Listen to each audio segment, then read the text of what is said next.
Razor TV brings you the highlights of the post-National Day rally dialogue held at the People's Association on Monday. Some of the issues that the 140 participants brought up include the widening income gap, inflation, and jobs that Singaporeans shun. From the speech, right, we heard that Singapore economy is doing very well, and I'm sure we all know that. And starting pay is increasing a lot for fresh grads as well. But so, do you think that the income gap will get even worse? And do you think there's any possible plans of implementing a minimum wage to at least help the lower income? The income gap is something that we fight not to see widen. Wages will go up.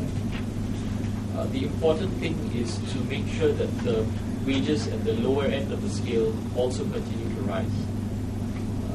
And the only way to do that, and this is not a government statement, this is a true belief.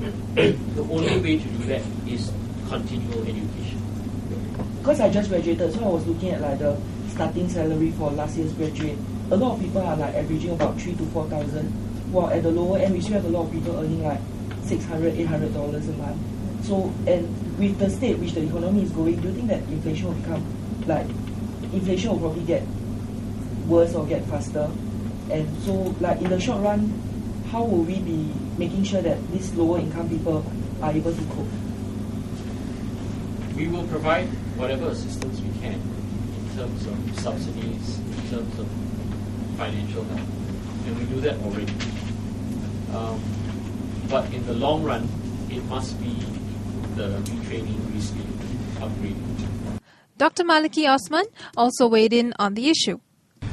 The only way to go forward is really to increase the productivity, because we have to manage the cost and the output. And what about jobs shunned by Singaporeans? Migrants, foreign workers, right?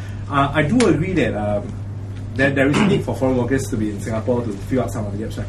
But then the question here is, have we actually asked people such as the homeless people, example, there are people by the streets who never reach newspapers, who have no access to internet, whether such jobs are actually something they might consider doing, because they're actually looking at bread and butter now. They're not even considering whether they got a house to stay. They're talking about bread and butter, and they're camping by Changi beaches.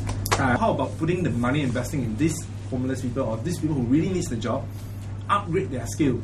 In the next clip, participants talk about other issues that affect them, including education, housing, and transport.